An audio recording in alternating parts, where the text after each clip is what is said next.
101.1 megahertz, your favorite radio talk show, a Daybreak Apais.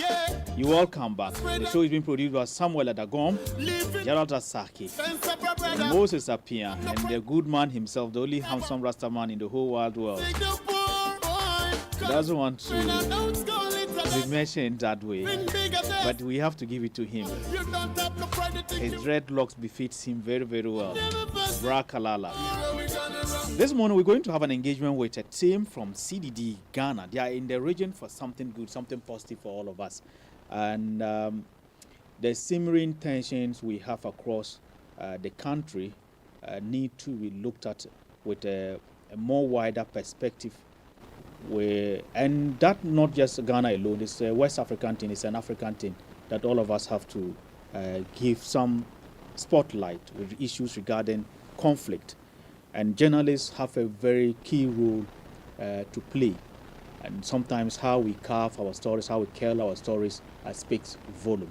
So CDD have been doing some training programs for journalists across the country on conflict-sensitive reporting.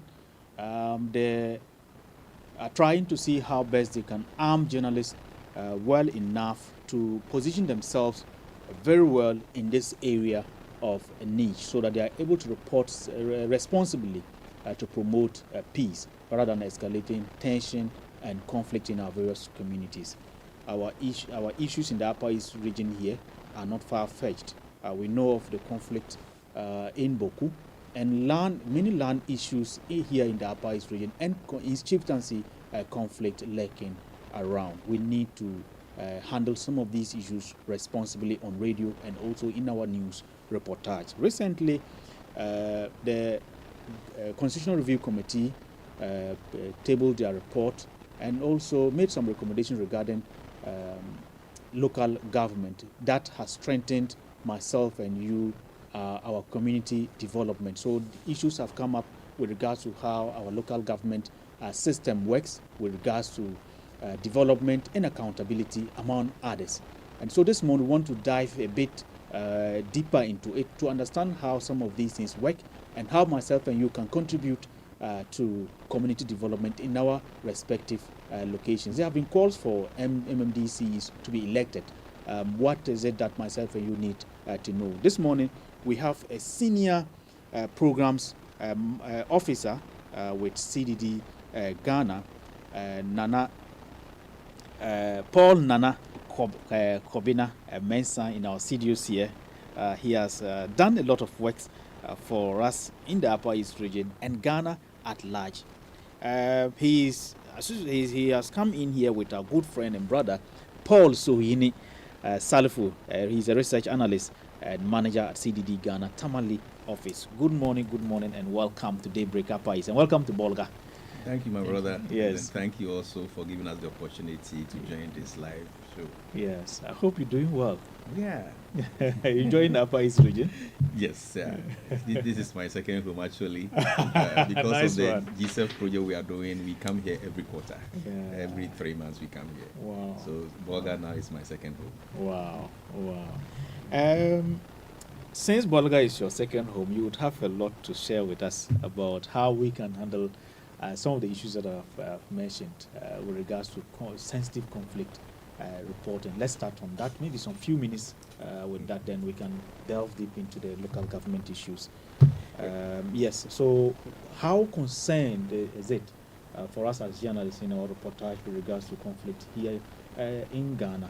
Right, so because I did not have time to go and greet my good friend, the regional coordinating director, let me take this opportunity to say good morning to him, the registrar of the National House of Chiefs, for them to know that I'm in their region, the commander too, let me say very good morning to them.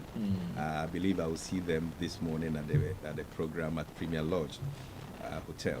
Yes, let me first of all congratulate journalists in the 5 northern regions for generally their professionalism in managing conflicts reportage in the region. You are aware of the Bakassi Peninsula in the Cameroon-Nigeria border. Journalists report that frame the passion there. You know the Sudan role of journalists in the Sudan conflict and many others. even though we've had especially some online distasteful reportage from our traditional media practitioners, we hardly see some of these inflammable reportage. So even before we met at Tamale to do the capacity enhancement on specifically on terrorism and conflict sensitive reportage, I had already commended them on several platforms that I had. So the project is simple. We know where we lie, especially the border communities in the north, and what is happening at the Sahel, especially Burkina Faso, and the continuous reports of the approach. The terrorists operating close to our borders. Then we need to, in Akan, it said, when somebody's bed is burning, you have to don't fetch a cup, but a bucket of water so that it doesn't infest you. So that's exactly what this project is doing. And we are working together with Star Ghana Foundation and NOSAC. We are covering all 3 regions of the 5. So we are in Upper East, Upper West, and Northeast. And as soon as I mention these regions, you know why we are there. They are the most regions that host the most border communities. 3 things from our projects. 1, we know the idle hands, the devil will find work for you. So we are enhancing capacity of youth, young women, men, persons with disability on trade skills. Not only enhancing that capacity, giving them seed capital to start their own businesses, supporting them together with the district assemblies to register their business so that they can have access to government procurement processes. They become official. Then also working with FDO to certify whatever products they will generate. So this is what we are going to do for them. Last year we trained 1,500 of them in small ruminants, so goats and guinea fowl. This year we are targeting the same number in soaps and detergents. We will also be receiving, all of them will receive the seed capital to establish their businesses. We are working closely with the district assemblies that we are working with. And as I mentioned, the coordinating director, he has been of immense support for us. In fact, we had a problem in the Sandema, Katsina Nankana, as to the selection of the participants. The indigenes thought that they would not allow any Fulbi to be part. He worked with me, the registrar, and the Sandema MCE to go and solve the problem. So he's been a pillar for this project, which we are acknowledging very well. Specific on the Tamale project, we realize that we can't do awareness creation without the media. In fact, when I speak to 30 people in a conference room, it remains there. But when I speak to 3 journalists, it goes far. So we thought it wise to include them in our project. So we had a 2-3 day conference in Tamale with well-developed manual to work them through the concept of conflicts, the concept of resolution, the concept of mediation. Then on the other side, what are the triggers of this conflict before you even resolve it? So after that, we have formed a media network, and we call them the leaders of peace. So this media network is going to peer review each other. So when you are broadcasting and your colleague hears you, you say something that is not good, he will call you and say, my brother, this words you used is against your ethics of the training. So this is what we are going to do. We'll do a mop-up after about 1 year to see how they are performing. So everywhere I've gone to Noir yesterday, I met some of them, and they are very appreciative of the skill they had. We also gave them a whole manual to guide them. So if there's anything you don't understand, you refer to the manual. So my brother, so far that's what we are doing on the conflict sensitive reporting. So what are some of the common mistakes that we do as journalists that you think actually do not inure to the peace that we want to? In fact, there are many, promote. But if you ask your brother, we concentrate on 3. The first one is authoring. Authoring, OTHERING, authoring.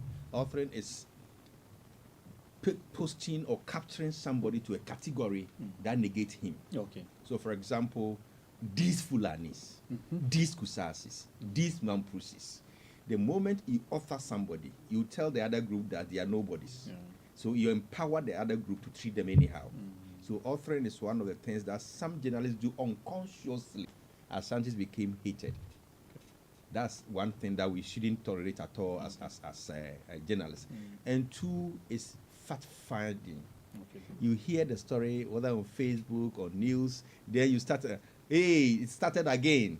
Instead of you capturing the essence where the security agencies can know the facts and speak at the facts, you go and inflame the passion on your media airwaves. So these are some of the tools that we think journalists should do. So we gave them a whole tools in the manual that they can use to sieve information, fact check before they report. Yeah. So there are some of the things that we show them there. But to me, on my heart, from journalists' common mistakes, I don't say you do it, but unintentional is the offering. Yeah, and you know, some of the conflicts that escalate here, it's if you can read into it, as soon as one Fulby person does something, it affects all Fulbis. As soon as one Kusasi person does something, it affects all Kusasis. That's how authoring comes about. So and even affect gender. Yeah. You can say, oh, as for women, leave them. You have used one woman's mistake to author all women. Yeah, so that's what we think journalists should be very particular about in doing. So, okay. So let's wrap this up quickly, then we'll move to a local government issue. What ideas do you think that journalists should be working on to actually improve their reportage in areas surrounding conflict? Connecting to state institutions. If you're a journalist and you want to do better security reporting, the police should be your friends. In fact, our constitution mandates police for internal security. Okay. Even if they are not aware, they can also benefit from you.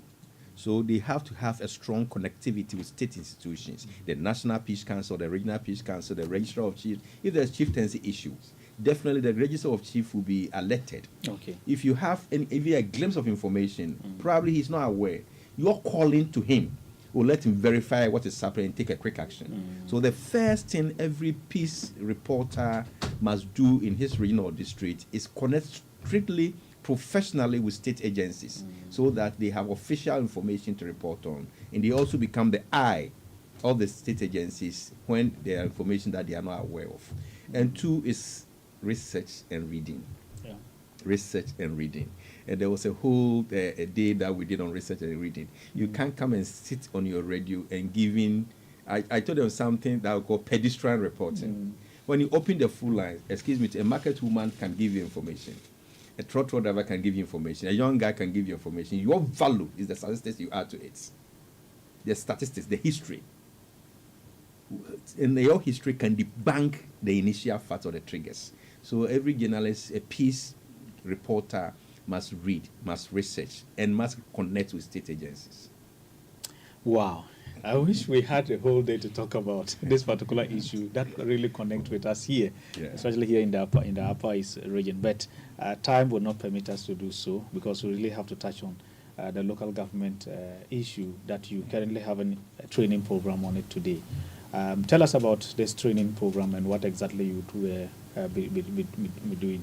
My colleague Paul would want to start. It's actually a workshop. Okay. Yeah. So Paul. Paul. So today's workshop intends to do two things.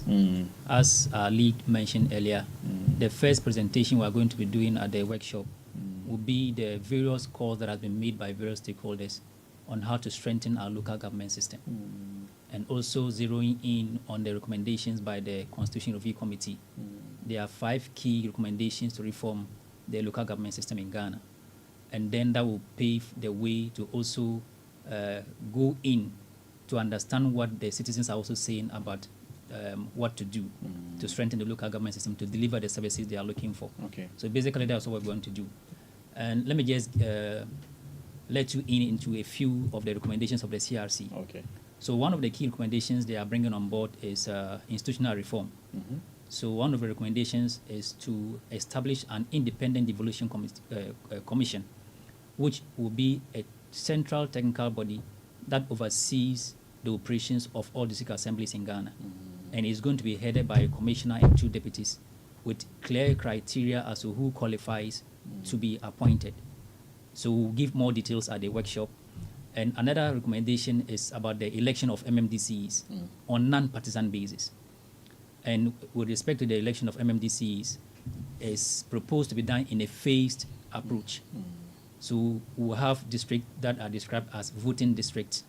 There are going to be districts that meet a certain population threshold, and other districts that fall short of the population threshold will be currently non-voting districts. But they will still elect their MMDCs, and it's going to be similar to what is currently happening at the district assemblies. 2/3 majority of the assembly members will elect. And what is important or interesting about this recommendation is a bringing on board of qualification criteria as to who can put himself or herself up for election as an MMDCE. So there's educational qualification angle to it, and there's also a professional qualification angle to it. Because if you look at the office of a chief executive, if you look at any company at all, chief executives are not just any person at all who rise to that level. You must be a person of a certain level of educational qualification and also professional qualification. So the proposal of the CRC is to bring this on board so that people who are not politically inclined but have the academic qualification and professional experience can put themselves up. So that our districts will be managed by people who are of a certain level of IQ and who can bring some innovations to spur development in the district. One other recommendation is about the inclusion of chiefs. Chiefs are expected not to participate in open partisan politics, but the proposal of the CRC is to have a structure that recognizes chiefs in the substructures of the local government system, because chiefs are enduring authorities, and then MMDCs, as currently appointed, are for a certain period. They can be fired at any time. So you need to have an enduring authority in the assemblies, because also they are the custodians of our lands, and every planning and development has to do with lands. So why not bring in those who have authority over the lands in the various districts? And then there's also a recommendation as to how the composition of the assemblies should be restructured. There's a 30% or a minimum of 30% appointive rules in the assemblies. And it must be done in consultation with the traditional leaders and some other persons of interest. But what we've seen over the period is that they are mostly sidelined. So there's no real consultation. So there's a proposal to give certain percentages to traditional leaders, percentage to persons with disability and youth, percentage to business men and women, percentage to local level NGOs, so that you have a broad-based representation structure. So they have many voices and many interests at the assembly level to contribute to development agenda. So these are some of the key recommendations of the CRC, among others. Wow. I would want our good friend Nana to come in here and let us understand, within our local government system, what is the biggest challenge that you have observed from where you sit? You've asked me a teasy question. Numerous and money. But, local governance is structured on financial, political, and administrative. When you pick the financial, most of our districts have the limited or low capacity to generate their own internal funds. In fact, at Y yesterday, some DCs were not happy at all of the formula we used to disperse the district assembly common fund. Because the formula as it is favors the bigger assemblies. The higher you're able to generate, the higher you have. So they were lamenting that some of them are not even able to meet their day-to-day operations. Some of them resort to Rural Bank for soft loans, and they pay when the district assembly common fund comes. So it tells you that financial capacity, and you can't do any development without finances. Yes, a quantity there for the without money you cannot develop, and therefore financial limitation is a major problem at the district assembly level. So when you look into the constitutional review reports, they say currently the constitution says at least 5% of the national annual revenue should be disbursed to the local authorities. But they are saying it should go to at least 10%. And in fact, we did a scarce search across Africa. And the minimum in Africa they do in district assembly common fund is 12%. Some of them are doing 15%. So the CRC is saying we should do at least 10%. And when we went through our report also is in tandem. In fact, the DCs and presiding members are calling for 20%. Yes, so it tells you how they are suffering to be able to manage their districts. And one thing associated with funding is that the CRC is saying that if the district assembly common fund is going to be disbursed, it should be disbursed on time. So we say quarterly. So as soon as we have our quarterly revenue, it must go. It shouldn't delay. Over the years, some of them delay for about 3 quarters. There are arrears, even as it's I think the district assembly have arrears. So the CRC is saying that it should be timely and no restrictions. Now, when they are sending the common fund, they say use it for the 24-hour markets. Previously, the MPP era, they say use it for the planting for food and jobs. Now, the CRC is saying that don't give restriction to the district assembly. Allow them, because the district assemblies have gone to all their electoral areas. They've developed the medium-term development plan. Each community has told them what they want. If you bring the restriction, you are distorting their plan. So give it to them, allow them discretion to use and go by their MTDP to ensure development. So these are some of the recommendations coming out of the finance. When we come to the political administration or decentralization, the major issues are three. One, non-functioning of the lower structure. That's the unit committees. They are saying it's not active at all. It's not functioning. So they are calling for a system that will make them active, including resourcing them, giving some sort of remuneration for them, ceding some of the local taxation to them so that they are able to generate something to also see to the development of their area. And the second one is, of course, the major issue of election of MMDCs. As Paul said, when you pick 3 rounds of election manifestos of MPP, NDC, 2016, 2020, 2024, both have provision for election of MMDC. The disparity is the 4. The NDC wants non-partisan elections at the local level. The MPP, as you saw in 2019 aborted referendum, they want partisan election of MMDC. So the constitutional review is saying we should face it. You should have 2 forms as an experiment.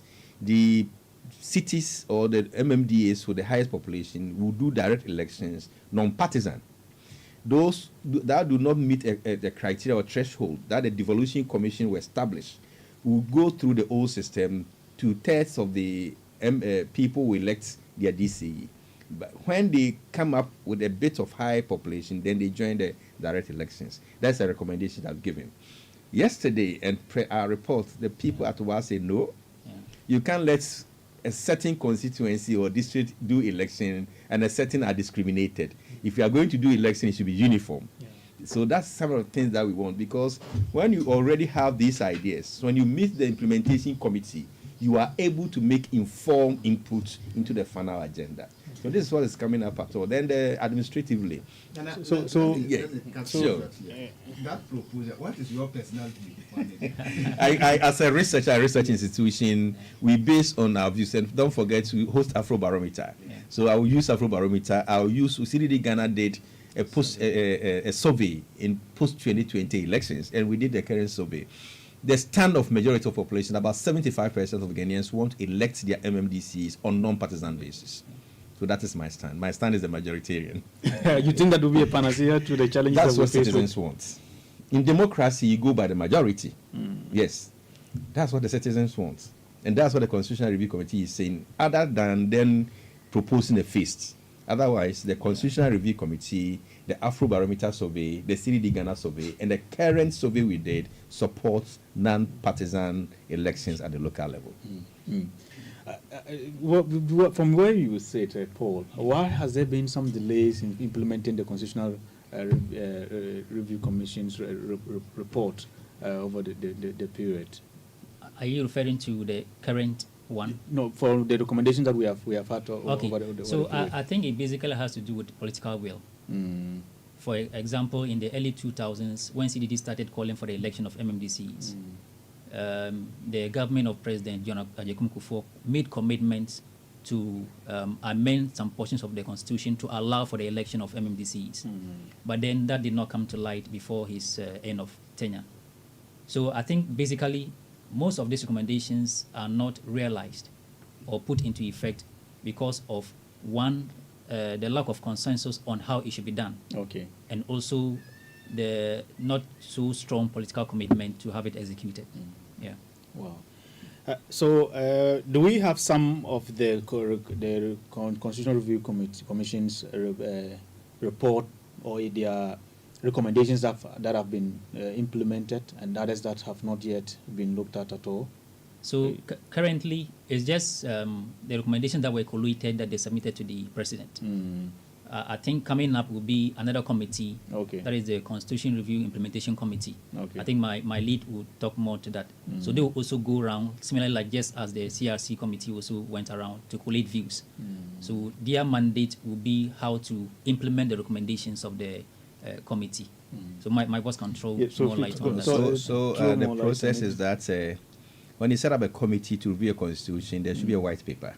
Okay. The president will have to issue a white paper on what he accepts, what he rejects. Remember the first Fianyo committee, MPP rejected almost 50% of them. So now we are waiting for what the government's white paper. Government has congratulated the committee, has accepted the report, but he has not gone into details one by one, which one he accepts, which one he will take halfway, which one he take fully. But then, is this something that, if my memory serves me right, it looks like the government said initially that there's not going to be a white paper on this. If it does not be a white, there should be a communication. Okay. Because the fact that is a committee, a committee report should be accepted or not, or adopted in full. Okay. So we are seeing what mandates the if there's not going to be a communication, then there should be a strategic mandate for the implementation committee. Okay. Then based on that, we can know whether the president is tasking them to implement whole or implement gradually. So the mandate of the implementation committee was also let us know the government's focus. Civil society organization fear is the span of time. Okay. This government that has shown so much interest has 4 years. Yeah. We don't know what will happen after next elections.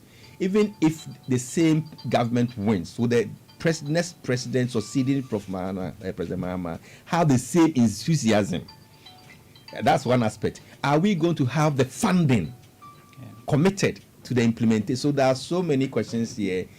Establishing a committee is one. Accepting the committee's recommendations is one. Committing funds to the implementation is another thing. So yes, now we are in the second phase. The president has congratulated, and unfortunately, the chair of that committee was my executive director, my boss, Prof. Kwesi Prempeh. That's why some of us at CDD were supporting the process like we were doing it from our office. Yeah, so we look to the first phase and see whether the president will give directive for a wholesale implementation or specific pressing issues should take lead. It will be phased. And the commitment of funding to do it. If you say we are going to do election of MMDCs, is the president going to commit for us to do in the next coming district level election, which is 2027? Is he going to find specific time for us to do? Are we going to start the campaigning from now? Wow. So there's a whole lot, as I said, it's one having the report, one acting on the report, one committing funds to the implementation of the reports. We would have to wrap up the conversation here. From where you sit, looking at what has been done so far, what should we be doing? That is the role of government, parliament, and civil society organizations for us to move this conversation from discussions and to action with issues regarding the local government. So for me, I've said the government has done well. It's shown commitment. And citizens in general, when this review started, the committee went through all the 16 regions, met all stakeholders, and met interest group, PWD separately, youth and women separately, church leaders separately. So they did well. Second, the president did not waste time in issuing a letter of accepting the committee's report. We are hoping that as soon as it's ready, those that need parliamentary approval, Parliament will work on it. But here, our interest here for citizens is that the process is going on. It's not completed. Your input, your active participation in engaging the implementation committee will shape what you want. If you allow elites alone, when we went to Y yesterday, I thought we have elites. And come and see some of the recommendations coming. I don't think it fit into the research we are coming. Somebody is saying that we should allow only party in government people to contest for MMDC elections. Wow. No opposition party, no independent person. These are some of the views some of the elites are espousing. So if you're a citizen and you have a view, and when the committee comes and you don't make input, your views will be hijacked by the elite views. So we are espousing for total and active participation whenever the opportunity comes. More so, this is the second review of our constitution in no time. I don't think Ghana will commit money again to do it next time. So this is a window and opportunity that we have to capitalize on.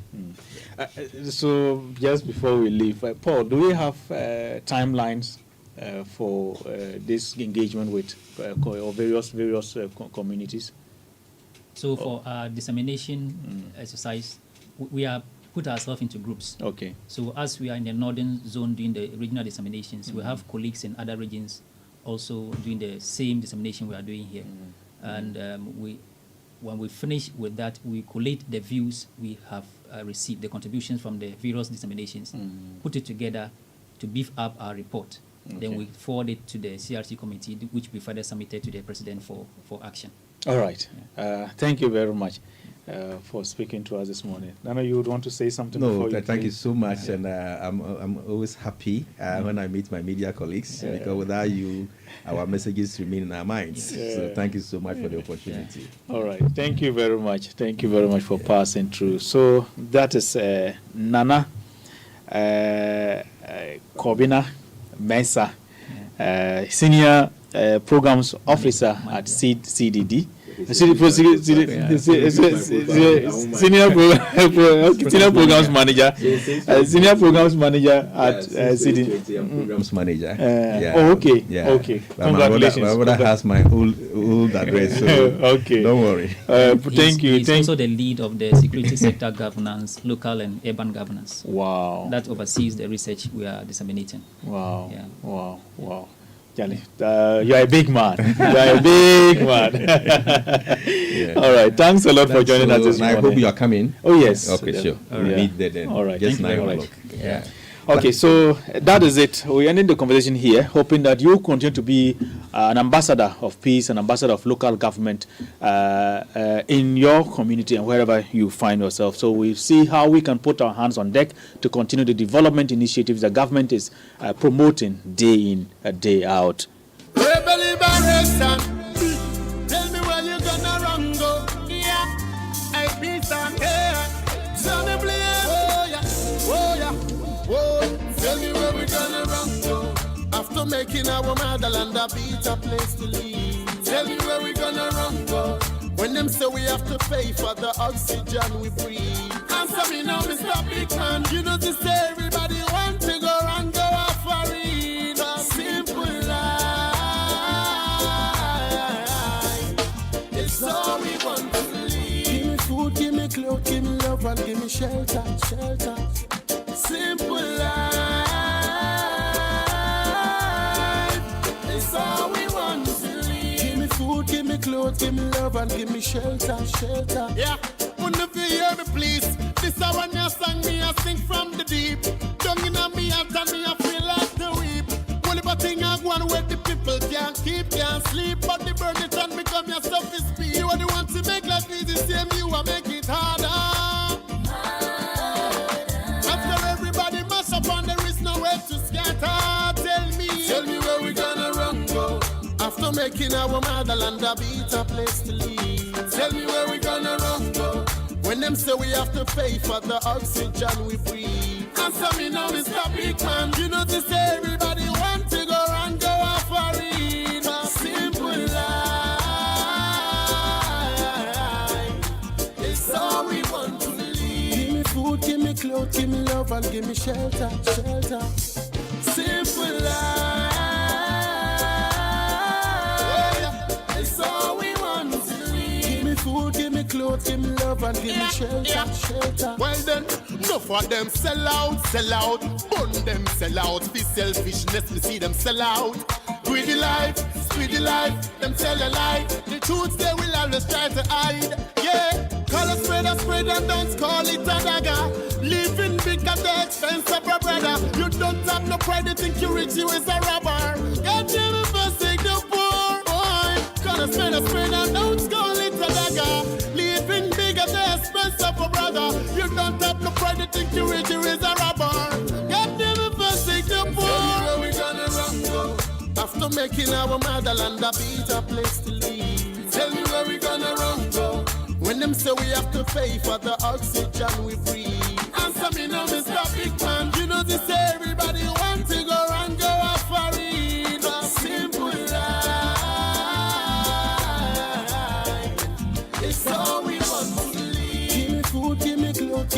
love and give me shelter, shelter.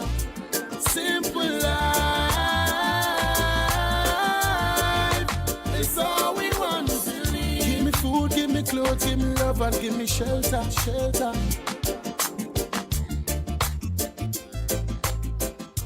Answer me now, Mr. Big Man. You know this, everybody want to go and go off for it. Simple life, it's all we want to live. Give me food, give me clothes, give me love and give me shelter, shelter. Simple life,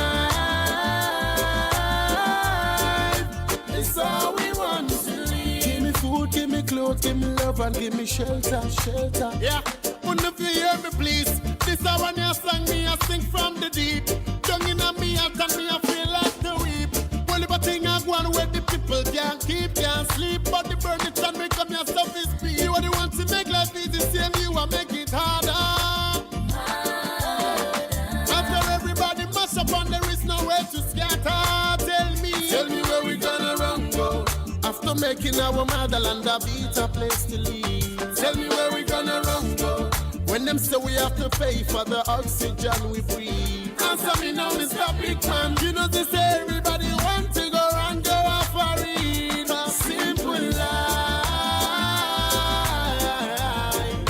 it's all we want to live. Give me food, give me clothes, give me love and give me shelter, shelter. Simple life, oh yeah, it's all we want to live. Give me food, give me clothes, give me love and give me shelter, shelter. Well then, no for them sell out, burn them sell out. For selfishness, we see them sell out. Speedy life, them tell a lie. The truth they will always try to hide. Yeah, call a spade and don't call it a dagger. Living big. Alright, so that is it. You welcome back. It's A1 Radio 101.1 megahertz. We're going to talk about 1 million coders this morning, and all that has to do with GFX. So please don't touch your dial. Let it be locked here on A1 Radio 101.1 megahertz. Shout out to you, big man, our very good friend, Master Oldman Blacksmith. We say good morning to you and all your guys. You are in charge of Sawaba. Say good morning to the people of Sawaba for us. And so before we get into the conversation, Chicken Man, Pizza Man is back. Oh, it's a good deal for you that you cannot resist. Now what they're doing is that you buy any medium pizza and enjoy a free upgrade to a large size. Same price, more pizza, more satisfaction. This promo started on the 14th. It will end today. So please rush to Icon filling station for your pizza, your favorite pizza. So walk into any of our branches. In Bolga here, we are located inside Bukiri Icon filling station. In Tamale, we are right inside Jubilee Park. You can also download the Chris B app and do your order. Call 0302 753430. Pizza Man, Chicken Man, good food lives here. Give me food, give me clothes, give me love and give me shelter, shelter. Yeah, wonder if you hear me please. This is when you sang me, I sing from the deep. Down in me, I tell me I feel like the weep. Well, if I think I go on where the people can't keep, can't sleep, but the burn it and make up your stuff is speed. You are the ones to make life easy, same you are make it harder. After everybody mash up and there is nowhere to scatter. Alright, so this morning we're engaging our good friend Martin Abeba. He's the regional director of the Ghana Investment Fund for Electronic Communications on the rollout of government's initiative 1 Million Coders program and what it means for digital skills development here in the Upper East region and beyond. The conversation will also take us to understand the Rural Telephony Project, the RTP, sites here in the Upper East region and the operationalization of the community ICT centers throughout the region and other issues that you need to know. So good morning and welcome, my boss. Yeah, thank you very much. Good morning to you, my brother. I hope you're doing well. Oh, by God's grace. Yes. We are there. You're doing small. Yeah, we are doing small. If you can make we all chop. We pray that it comes. Yes, it But will for come. now, It it's will work. come. It's It will come. work. Yeah. I'm happy to know you. You are in Nabia. Sure. Yeah. I'm in Nabia. I Uh, completed in 2008. you see the thing, no? So nice. I never knew the last time I came here. I never knew you were also in Nabia. The same year. Yeah. 15542. Yeah, sure. Yeah. And it's good. It's a good feeling Yes. for us to be on the same table, having a discussion on national interest and community development. Sure. Tell us about your office and what you do. Yes, the Ghana Investment Fund for Electronic Communications, GIFEC. We are an agency under the Ministry of Communication. I would say we are the implementing arm of the Ministry of Communication. So policies that has to do with digital access, we implement that. Our main programs are the rural telephony, Okay. where we provide network access to rural communities, areas where most of the telecom communication companies would not go there. You know, some of these telecommunication companies, they go to those areas, they establish their infrastructure at areas where they think they have the numbers to be able to make profit and all that. But there are other rural areas where the numbers may not be so much, but the people also need to have access to mobile network. They need to have access to internet to be able to make calls, access digital content online. So the government step in through GIFEC to provide them with that access, which is the rural telephony. Then we also have the community information centers, that ICT centers that we call them CICs, in almost every district, especially in our region, Upper East. Yeah. So we'll talk about the CICs, but then let's look at the ambitious government program, 1 million coders. What is it all about, and what do we stand to benefit here in the Upper East region? Okay. So the 1 million coders program is an initiative of the government that intends to train 1 million young people to gain digital skills in areas such as artificial intelligence, computer programming, software development, and data analytics, and many other areas that will make them have that opportunity to compete in the IT industry in the world market. So basically, that is what the 1 million coders seeks to achieve. So the aim of the government is to train 1 million young people within a space of 4 years. Yes. So that is what it is about. If it is a space of 4 years, one year is gone already, or you've had some of these things done in the previous in the past year. Yes, I think we did the pilot in somewhere March 2025. It was 3 centers. That was in Accra, I think Kumasi, and Upper East here, where we made the people to apply. In fact, when it was open, we intended to train 5,000 to do the piloting training for 5,000 people, but we eventually 500, but eventually we trained 1,000 because the people that applied were so overwhelming. Within 24 hours, when the system was open for people to apply, we had about 94,000 applicants. So we just had to train 1,000 as the pilot. So this is now going to be the main a program that we are going to train. And I think we should be able to achieve the 1 million target that we have set. What gap does this particular initiative seek to cover? Yes, you know, The world now is IT, and every aspect of our life is being controlled by IT in one way or the other. Okay. And the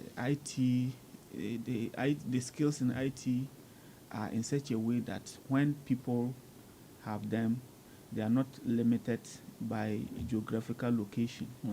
So when you have a skill in, let's say, software development, we are talking about unemployment. Your skill is not going to be limited by being employed just within Ghana, but you are going to be ready for the world market. And we want to close that gap where the young people will complete the universities and they wouldn't have anything to do. So why don't we train these people where they can also explore? And that is where the world is moving to. The future is going to be IT. So it is better we prepare our young people ahead of that, so that they will be ready and prepared to be able to take up those opportunities that will come in the next 10 to 20 years to come. Okay. Yes, so it is just about unemployment, addressing the unemployment challenges, and also preparing the youth for the future. Yes. I will come back for you to let us understand or know the modalities, those who have interest in the 1 million coders program, how they could get into it. But whilst we are at that, let's look at the community ICT centers that you earlier mentioned. What is it all about, and what have you been doing in these areas? Okay. So the community ICT centers, these are ICT centers established by GIFEC. Okay. In almost every district in Upper East, we have these centers. They are meant to provide digital access and training for the areas that they were established. Most of them, our target was to make digital training accessible to them, like farmers, traders, artisans, students. I think it gets to a time people want to have that kind of access in their community. Okay. But they may have to go and pay for it, or it is not even available. So we trying to make it is our mandate to ensure that we make these services accessible to every Ghanaian. That is why we established these ICT centers, so that wherever you are located, you will be able to have access. We have them from all the way Pusiga, we have them up to Fumbisi, almost every district in Upper East. I think it's just about 4 or 5 districts that we are yet to have our presence there. But most of them, we have our presence in them. Are these facilities well equipped enough to support the coders program? Yes, and that is exactly what we are doing. These are the centers that we are going to use for the 1 million coders program, especially those that are in good condition.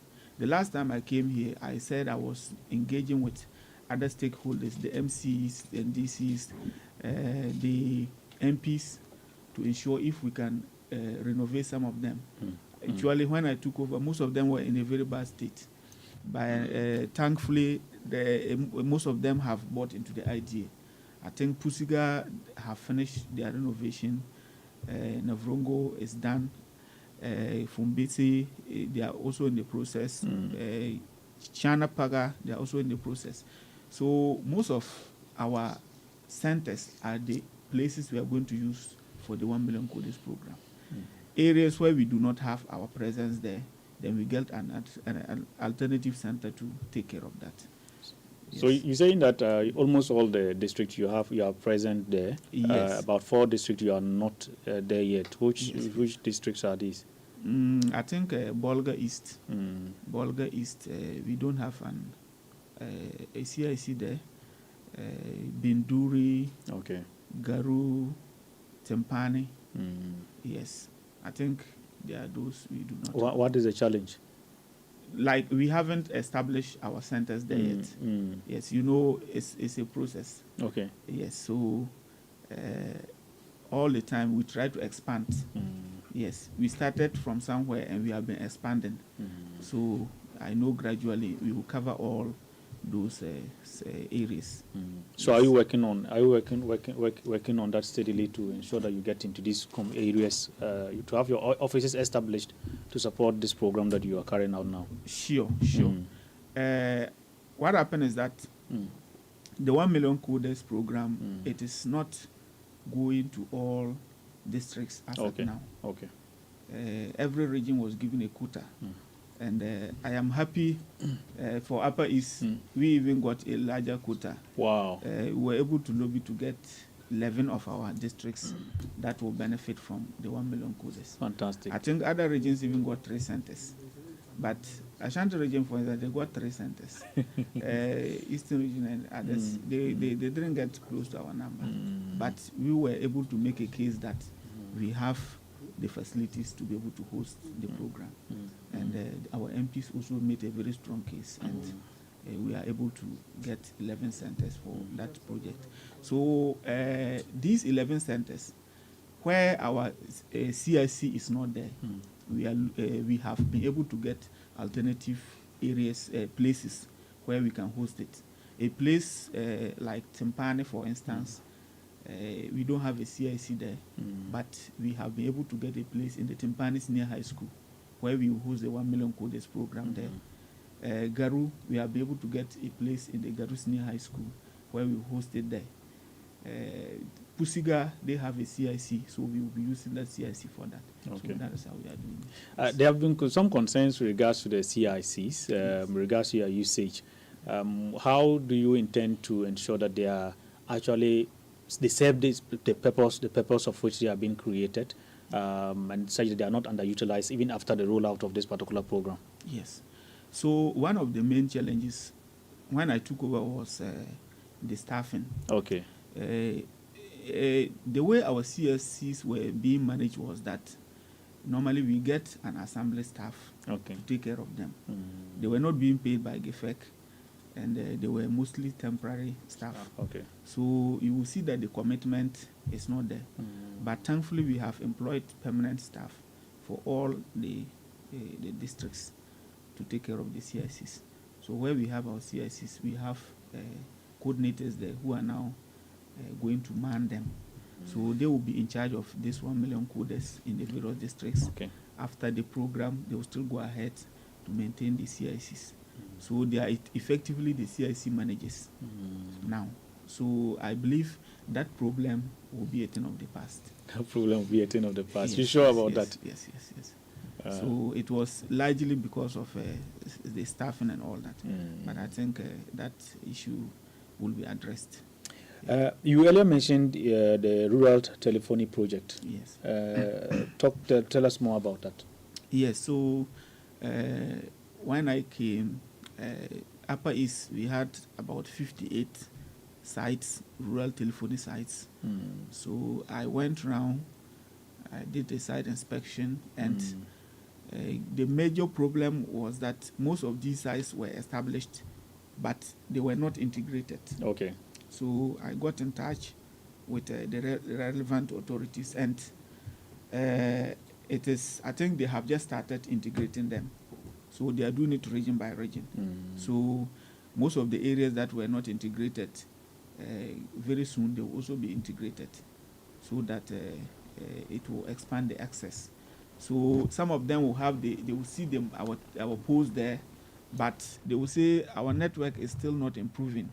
It's because the pole has not been integrated, so it is currently not working.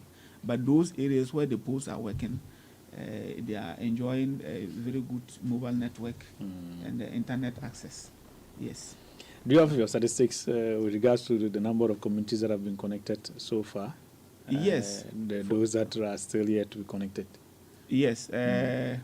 What happened is that for those that are not connected at all, I can't say it off head, but most of them, when you go to Zebila, majority of them are not connected. When you come to Vrongo Central, almost all of them are not connected. If you go to Bongo, Adaboya, Fio, and those things, we have them that are connected. those ones are connected. When you go to Kasina Nankana West, Kayoro, for instance, it is connected, but the network, the donor site that we are taking from is very far, so it makes it not reliable. Yes, so that is also one aspect of the problem. There are some that, even though it is connected, but it is not giving enough traffic as it is expected. When you go to the Bulsa South area, Bulsa North, most of them have been connected.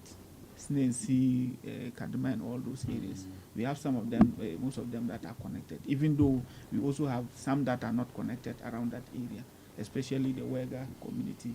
Yes, there are some which are not yet integrated. Yeah. How effectively does the RTP actually fit into our communication issue within the Upper East region here, especially areas that do not have coverage from the major telcos? Yeah. You know what the RTPs provide is roaming service. Okay.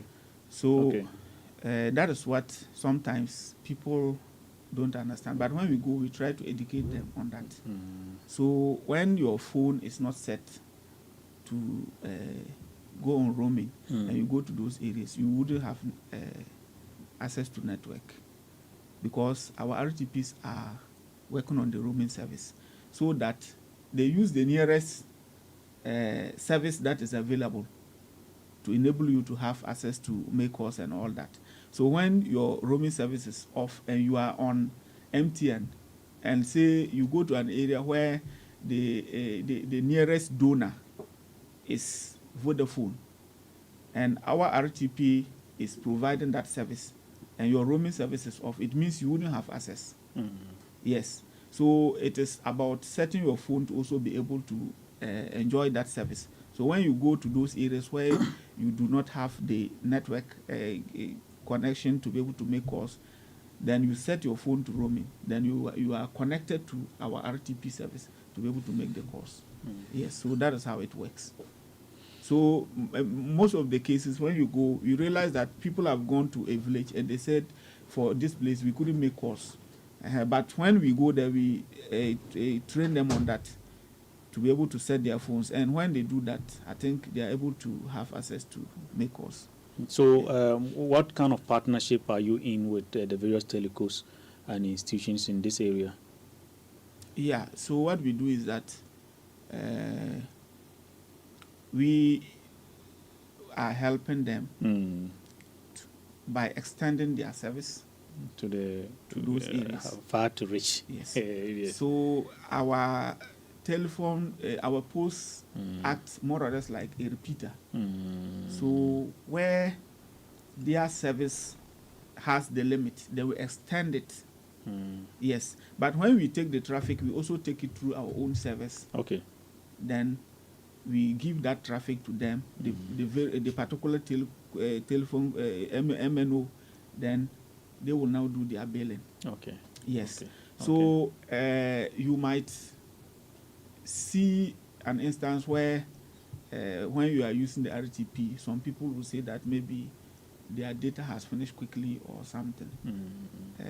It is because of the roaming feature in it. Probably that time you were there, there was no Vodafone network. And the only donor side I'm talking about is the telecommunication network pool. Okay. We are connected to that one. So what we have connected is a telecell pool. It means we are going to give you telecell service. Okay. And you are using MTN. So it means you are on roaming. So, but you can make calls, all right. But you are now borrowing telecell service to make call. Okay. And because you are an MTN customer and you are borrowing telecell service to make call, telecell will charge you higher than the amount it will charge its normal customer. Okay. Okay. So that is